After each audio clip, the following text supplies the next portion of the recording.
We are warming you up now with a wonderful chat. I'm very happy to ask on stage my friend Henrik Olsen of Environmental Technologies Fund. Welcome to Ecosummit. Thank you, thank you, thank you. And we do a fireside chat without a fire. Without the fire. But with a lot of bamboo behind us. And my first question to you, Henrik, is when and how and why did you end up becoming a cleantech VC? Yes, I mean, it was a long journey. My story is sort of getting involved in young companies and investing in young companies really started when in the mid-90s, in 96. And at the time I was working for GE. I had worked for a number of different industrial businesses in GE. And in 96 I went over to start something called GE Equity here in Europe, which was private equity and venture capital business. Out of GE Capital. It was, I would call semi-strategic, in the sense that we tried to invest in businesses then that touched upon the GE system in various ways. Now, GE is a huge company with lots of different businesses, so it just meant that you can invest in whatever you like, and it always touched GE in one way or another. But it's great. It was great to have that network and that resource behind it in terms of diligence, etc. So we did that, and in those days, in the mid-90s, the market wasn't particularly developed. So the private equity market, venture capital market was kind of one thing, and there was very little segmentation between buyouts and early stage, late stage, and all the things that we're familiar with now. But in the mid-90s, it was kind of, privately owned companies versus public companies or big corporations, and we try to invest in private companies in those days. What ended up happening was that I increasingly got involved in technology businesses in the late 90s, and that was a great era. Lots of things happened, particularly with the internet in those days, and technology in general. So it was a lot of IT focus in terms of what we did. We did also a fair bit of healthcare and energy-related technologies. I guess around 2003, I had spent 13 years with GE, so a long time. Wow. Yeah, at that time, and I decided I wanted to do something on my own and start something on my own, and that was the kind of origin of the Environmental Technologies Fund, which we really got going in 2006, and we started to invest in 2007. And of course, it took a long time to raise the money. It was the first-time fund that you were talking to Johan about earlier on. We were a first-time team, first-time fund. Fortunately, we had good track records from the past individually that we were able to go around and talk to institutional investors about and raise a fund around what we described as environmental technologies. Clean tech wasn't really a word that was being used in those days.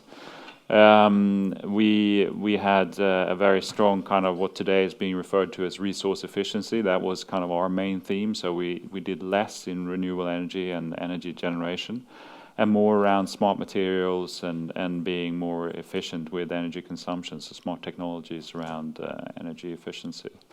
And that's what we still do today. So, that's nothing's changed on that front. How much do you have to be an entrepreneur to raise a fund? Oh, you really have to be an entrepreneur to do that, because I think you got to like banging your head against the wall to some extent. It's hard work when you start off and you're building something from scratch. I think for me it was great because I come from a world where in the GE world there was always capital available. So it was just a question of finding smart things to invest in. And going to a world where you actually have to ask for the money first before you can invest it, it's a bit of a wake-up call for most people, I think. And of course, it is what good entrepreneurs do all the time. I mean, they do exactly the same thing when they come and knock on our door and ask for money for their ideas. And we had a similar idea, and we went around asking for money. And I think it's quite a sobering experience. Because it's far from glamorous, and we always say you have to kiss a lot of frogs, and I think I tell entrepreneurs that we're involved in that you have to do the same thing. You have to kiss a lot of frogs. You never know where the money's going to come from. So as a consequence, you end up having a lot of meetings and pitching your idea and pitching your concept and your strategy, and it's exactly the same as being an entrepreneur looking to raise VC money. And fundraising is a constant exercise, right? I think you told me on the phone a couple of months ago that as a VC, even if you close the fund, you're constantly working on the relationship with an LP and new LPs and existing LPs. I think so. I mean, at the end of the day, they are customers. So, you got to look after your customers. So, I think you can draw a lot of parallel in terms of what we do. And if you think about it in that way, I think it's much easier to understand sort of how the business works. And I think, when you think about it as a customer, you obviously have an ongoing relationship with those customers, just like any business.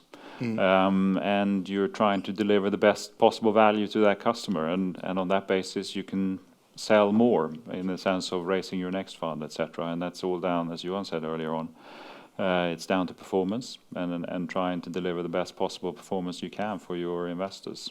Yeah. So what are the numbers at ETF? How much assets do you have under management? And you recently closed the second fund. Yeah, so we currently we have about, I guess it's a quarter of €1 billion, 225 million euros under management to date. And we're still in the midst of our fundraising for our second fund, which we're going to do until the end of the year. Yeah, you plan a second closing or final closing at the end of the year. Yeah, that's the plan. Yeah. That's the plan. And the first fund is fully invested, and you are now investing out of the second fund, right? And I think you did a recent deal, or even 2 deals recently. Yes, we've invested in 2 new companies in the second fund. So I know some of the people here are familiar with the kind of businesses we do, but it's a very wide ranging of technology businesses typically.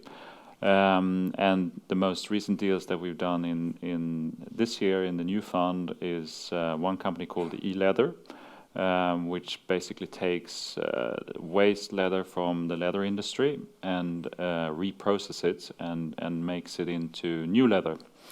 And it's a bit like recycling paper, you could say. It's a little bit more sophisticated process, but it ends up with a product that's you cannot tell the difference between that and what you consider normal leather at all. The thing that you can tell the difference on is you can mix in certain properties like fire retardants, for instance, into the leather, and you can make it a lot thinner and a lot stronger, which means that, for instance, one of the big launch customers have been Delta Airlines, who've decided to go with E-Leather across all their entire fleet.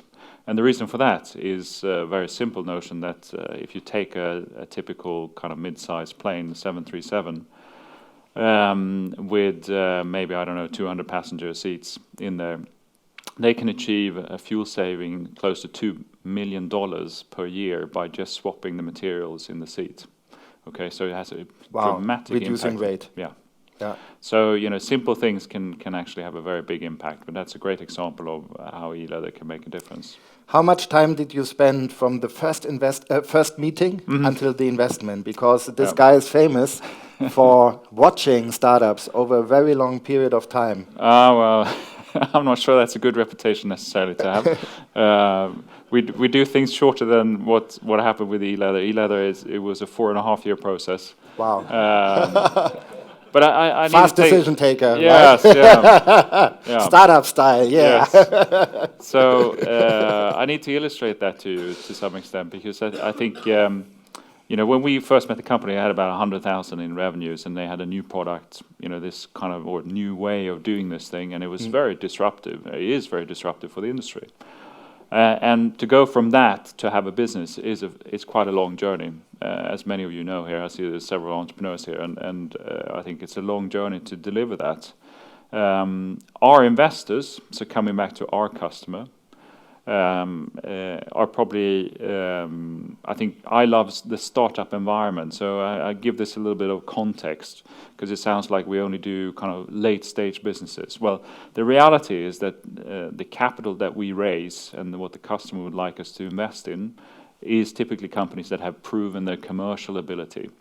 A product in the market and revenue, exactly. post-revenue as we call it. Post-revenue is one metrics, but actually you don't need necessarily a lot of revenues. As you know, many people know here, I mean, we've done early stage businesses too, but the reality is we got to kind of, what we've said we want to do is we want to try and invest in companies that have proven their market and that there is a market, and we then fund the growth of that business. So that's kind of the parameters around it. Now, if you go and talk to Chris McBean, who's the CEO of eLeather, during that journey, we've been very helpful to try and help him grow his business, even though we're not before you invested. So we kind of developed a relationship, and actually there wasn't an opportunity to invest in the business because he has one backer prior to this. It's a big Asian family who's the main backer behind the business. So it's a big family office. And they are kind of a family office type investor, but they are a financial investor at the end of the day. And we've known them, but the company hasn't really needed money until after 4.5 years, or 4 years, I guess, when there was an opportunity. And then as a result, Chris very quickly came to us and said, "This is what's going on. You know, we're thinking of expanding our factory and investing in more capacity," and that was perfect for us. And during that time, we probably talked to him on a regular basis throughout that whole period. So that's one scenario. It doesn't always take as long as that, but I think we'd like to get to know the people behind the business, in particular, because one of the other big things in this business is it is a people business. We're backing entrepreneurs at the end of the day. We're trying to do that in the right way, and it takes time to get to know people. And it's an interesting case study because you also told me during our last meeting that you you follow a cross-sector investment strategy. So you don't put a focus only on mobility or only on renewable energy, but you really go for a lot of different environmental technologies, and basically you have to be a learning machine as a VC because you have to hack into a new industry, into a new market, right? And basically learn. Yeah. How do you do it? Yeah, no, I think that there isn't one simple solution. I mean, one of the ways to learn about industries is, of course, to network with a lot of people and make sure that your network is current and have a lot of good input that's relevant for the business that you're doing. So we're quite conscious about that. And that, I would say, is the most important bit in tapping in. We have relationships with corporates. We have a couple of corporate investors in our fund, in our two funds, and they obviously help as well. And they're kind of people that we have developed a relationship with, again, over a long period of time, which ultimately has resulted in them making investment in our fund. But it's currently, I guess, we are 3 corporate investors in the fund today, and they are... Who are they? Bosch. And you have Bosch? Good. Yeah, Bosch. They were our investor in the first fund, and they're also in our second fund. We have a very good relationship with the Bosch guys, and it's very helpful to have them on board, and we have a lot of collaboration in terms of Do you get deal flow via them? Probably not so much from them, but I think we help provide them with deal flow because they're quite a unique entity in the sense that they are also a direct investor themselves. Whilst our others, so we have a Swedish company, SKF, the big ball bearing and materials company, is an investor in our second fund, and so is Saint-Gobain. And we're talking to a couple of others who are part of our network who may join us as well. But I think that's it. I mean, we're not kind of looking to have a big investor base out of corporates. In reality, pretty much all of our investors are financial institutions, pension funds, insurance companies, and there are some other VCs around that have many corporates, right? Gina, for example, is famous for it. Why do you limit the size of the number of corporates? I think we started to, when we raised our first fund, we went exclusively to financial institutions, and then Bosch was also setting up their VC activities, and at around the same time, and they approached us and said, could we possibly build a relationship with you guys and make an investment in our fund? So we talked about it, and we did it as an experiment in our first fund. And it worked really well. And obviously Bosch has come back and they're an investor in our second fund, which is great. We realized that we could have a couple of these relationships is actually quite useful. We're not really geared up to serve. I don't think we do quite as well a job as Gina perhaps does and the Emerald team Corporates does. can be very time consuming. They can be very time consuming, but I think you can probably design around it, which I think is what Emerald has done. And I think they're doing a great job around that, and I hear that also from corporate, so it's great. I think our relationship is probably more bilateral, if you like.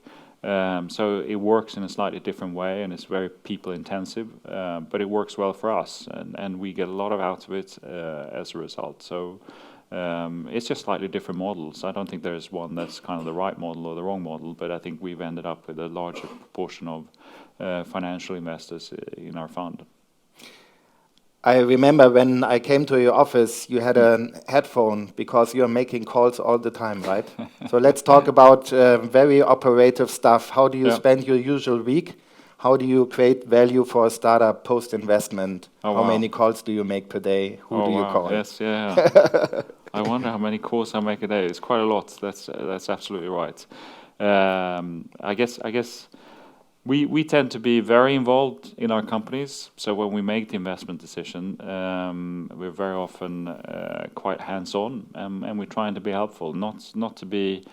I don't think we try to know it all because, as you said, I mean, we are generalists, but we know a lot about building companies, and we've been in a lot of situations, and actually there are a lot of similarities in different companies when they're going through this growth phase.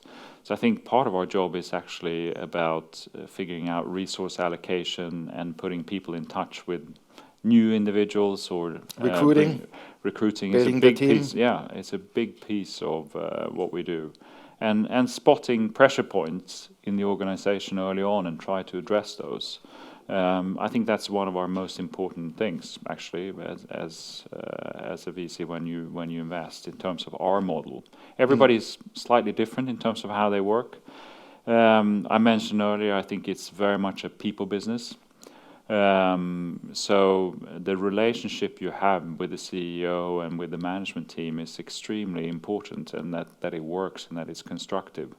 And again, you mentioned that it sometimes takes a long time for us to make the investment, but I think actually part of that we develop the relationship with the management team before we do, because I think people underestimate the personalities in this, and of course the other aspect is that you tend to be an investor for anywhere between kind of a couple of years up to 8-9 years in some cases. So you have a very long journey potentially ahead of you that you're going to work with people very closely, and you better get along and work well together. And I think that's another thing that is sometimes underestimated when entrepreneurs go around and shop around for the best deal. The best deal isn't necessarily the financially best deal. It's about building the right partnership, and if that costs slightly more, it can have a huge benefit and a huge payoff. So when I sit on the other side of the table as an existing investor looking at bringing in more investors, that's the number one thing. I mean, to me, it's actually less about, of course, price is important, but it's a trade-off between that and what do I actually get in terms of people and involvements. So my day, I mean, is probably divided up between, I would hate to guess the proportions, but I think at the moment it's a lot about talking to investors and being with investors and explaining what we do and raising funds for our second fund. But obviously the portfolio companies, I'm involved in 4, and they take a Do you have 4 board seats? Yeah. So we divide them up between us in the team. We're obviously 10 investment guys in total in the team. So it's kind of an equal spread between us. And then I guess there are other things about the organization. We have our own meetings on Mondays, and we have to be pretty organized ourselves, given that we're running around all around the world to some extent during the weeks. So I travel a fair bit. So it's probably on the road a couple of days a week. And the other day you have been in Norway, yes. counting Teslas on the street. Yes. Yeah, so we have one portfolio company called Kebony, which is a great wood modification technology, a business that's been growing very fast, replacing actually tropical hardwood with a very sustainable solution, taking softwood that grows fast in a sustainable way, treat it, and ending up with a product that looks and behaves and have the same technical specifications as very high-end hardwood. And the hardwood comes from the tropical rainforest, and we got to stop chopping that down in an unsustainable way, and instead look at products like Kebony's, for instance. So Kebony is based in Norway, and you're right. I mean, I went back from a meeting. It's kind of a funny story.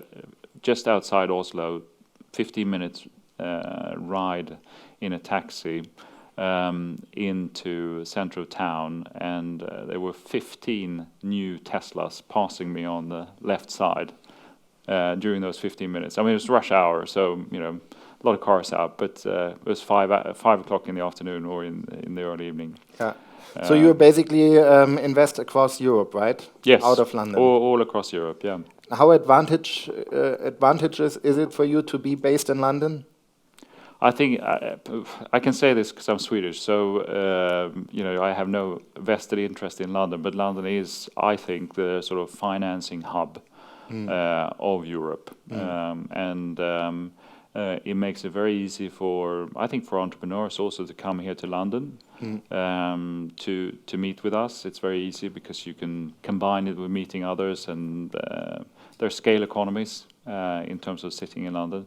Also, I think the other great benefit is that if you look at our team, which is very multicultural, them, and we're a great mix of people, between the Nordics and Germany and France and UK and US, and you have all of that in London naturally. So it's actually a good place to recruit people as well, because it's very cosmopolitan. And many of your LPs are based in London too? Yes, some of them. Otherwise, across Europe. It's a European bunch. Yeah.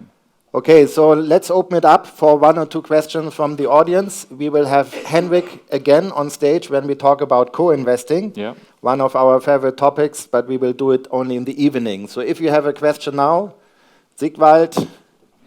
Hey, Henrik. Tjena. Thank you for an excellent and interesting fireside chat. You're sitting next to bamboo, and that's quite an interesting tree because it takes 10 years to grow under the earth, and you don't see anything happen. And then all of a sudden it grows faster than any other tree. I feel like that with Innoventum. We are in the growing under the level right now. Good one. Yeah. But we're looking for geographies that see a grand expansion of electric vehicles, because we provide an electric vehicle infrastructure through the Giraffe, the charging station. Where do you think that the evolution of EV will happen after Norway? After Norway? Well, oh wow, that's a good question. Because the first step is very easy. Norway is an exceptional case, right? I don't know how familiar people are with the Norwegian situation, but in Norway, basically, they've had over decades, they've had very high taxes to buy new cars, and I think it's something like 3 or 4 times the value of the car. So extraordinary high taxes to buy a new car. But today you can buy a Tesla S, which I think is like 700,000 NOK, 70,000 pounds or something like that. Which is the equivalent of a Volvo diesel if you buy a brand new station wagon, so they've removed all the taxes basically on the EVs, and you don't have to pay tolls, you don't have to pay parking, you can go in the bus lane when you drive into town. So, that's, I call it, that's a serious stimulus package that they've offered. But they've said they're going to reassess that after 50,000 cars in Norway, which I think they're reaching this autumn. So, that's obviously had a tremendous effect in launching the EVs. I have not seen any other European country kind of moving in that direction. And if anything, they moved away from subsidies simply because of the general financial situation, and I think the popularity of it. But you only need a couple of markets like Norway to trigger this and to drive the volume. I think it made a huge benefit to Tesla, actually, in terms of how they've launched their product in the market and building scale back in the US. So I think it's trying to find these markets, but obviously, I mean, the French economy, the German economy, and UK to some extent are other important markets where I think it's going to catch up. And they're, of course, very, very big if they catch up. So I don't actually genuinely know the answer to your question. So, but I think the developed part of Europe in terms of electricity and in terms of distribution of electricity are the obvious movers, early movers. Thank you. And how do you approach the issue of next financing rounds for your companies? It's still early stage. Do you find investment bankers working for you, or you have someone on your team, or you finance it yourself? Because it can be. Yeah, no. I mean, every situation is slightly different. So it kind of depends on the company and the situation. But I think we're quite well networked within the financing community, and we work with a number of guys on a regular basis, other similar VCs or family office or other types of institutions. So to a large extent, actually, it's through that network that the company that we introduce the company to those investors. We have a couple of situations where we're using external advisors like investment banks, but typically it means in order to really get the economics working in that scenario, you need to raise quite a large sum of money, because otherwise it just gets too expensive. But again, even if we have an investment bank involved, we're very much involved with kind of the informal contact and introducing them. What the bankers are good at is driving a process from start to finish, and that you get closure in the process, which is important, and also to minimize the management's time. Because I think when you have a banker involved, you can typically go to a broader universe, but you can minimize the time that the management actually spends on it, because that's the biggest issue in terms of fundraise, is using the management's time. So. All right. I think it's time for one more question. The last one from Theodor. Yes, hello. Hi, Theodor from Cleantech Invest. Henrik, tell me a little bit about your exits. Did you have any, and what are you waiting for, and is it trade sale or IPO, and how easy is it to find buyers in this sector? Yeah, no. So I can go on this topic for a long time. We have actually not sold anything of substance yet in our first fund. So we're kind of relatively early. We're working on a number of exits in the next 12 months. We have some pretty frothy capital markets, especially here in London, which we're looking to take advantage of in terms of IPOs. So we have a couple of situations. Do you think it will be possible to do an IPO in London? Well, I've been around long enough to not really make any assessments on this front and predict, because it comes back and haunts but you hope. But I think it's looking pretty good. But forecasting that is very difficult. So the reality is, I guess, the sector has very little exit and evidence. And I think if you take a step back and you look at when we started in 06, 07, and you look at what's happened over that journey, I mean, leaving aside the big sort of financial crisis, which certainly doesn't help in realizing your investments and building companies fast. The disappointment from my perspective, I think, and maybe the misjudgment that we did when we invested in those days was probably one of industrial companies adopting new technology. That's taken a lot longer and it's been a lot slower than we had anticipated. So if you look at the macro drivers, the kind of the carbon drivers, the energy price, etc., and the oil price. I think those external factors have actually not stimulated that much change in terms of industrial businesses.